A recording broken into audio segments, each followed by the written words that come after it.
सभी दोस्तों को मेरा राम राम। शुरू करते हैं आज की कहानी।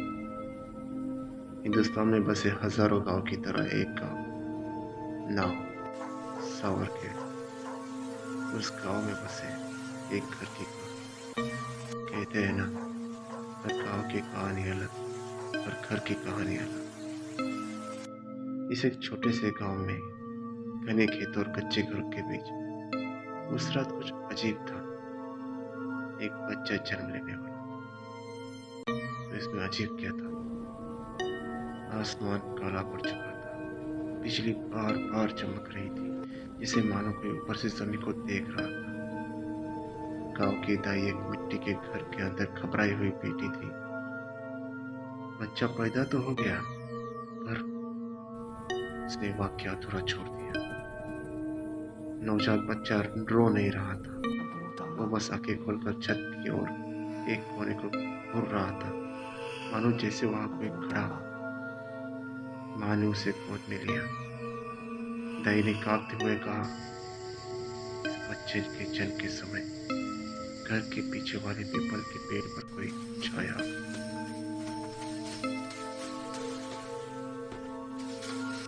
उस बच्चे का नाम रखा गया आरव, आरव शर्मा।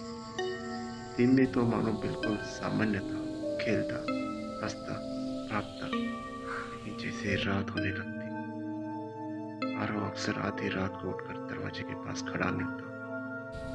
उसकी माँ पूछती, आरव बेटा क्या हुआ? वो बस एक ही बात कहता, माँ वो बाहर खड़ा है, वो मुझे बुला रहा है। पर बाहर कोई नहीं दिखता था। एक दिन उसकी दादी ने देखा आरव मिट्टी में खेलते खेलते दो लोगों के लिए खाना रख रहा है। ये किसके लिए? दादी ने पूछा। आरव ने मुस्कुराते हुए कहा, मेरे दोस्त के लिए, वो धूप में नहीं आता। इसी तरह आरव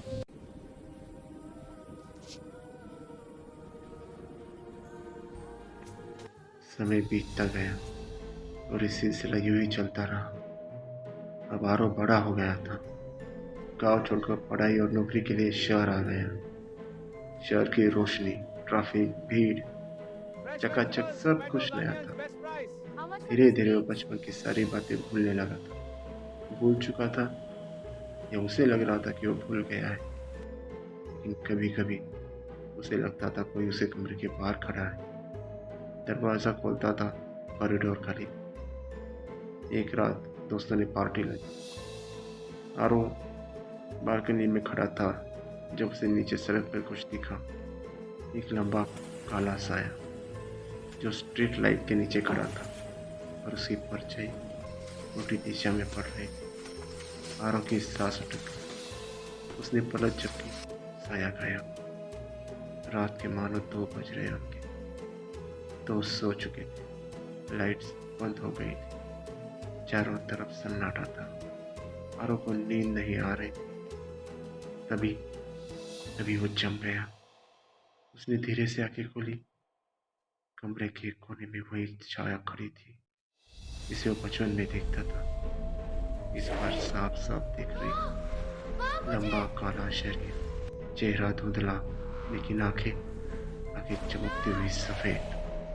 वो आवाज आई, You सीधे cannot उसके escape दिमाग your में। fears. मैं तेरे साथ पैदा हुआ था, I'm always with you. जहाँ जाएगा or your मैं वही fear वही is आऊँगा।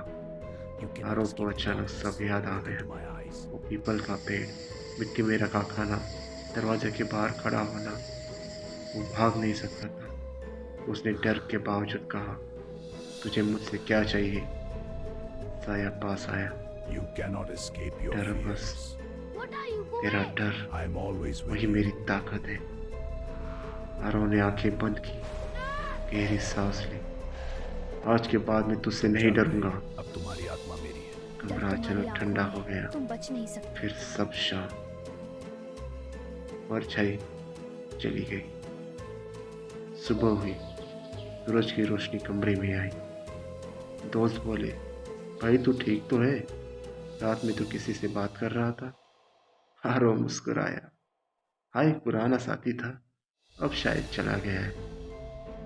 लेकिन जब वो आईने के सामने खड़ा हुआ, उसके पीछे एक पल के लिए वही काली छाया खड़ी थी, मानो कह रही हो, मैं कुछ साए कभी पीछा नहीं छोड़ते।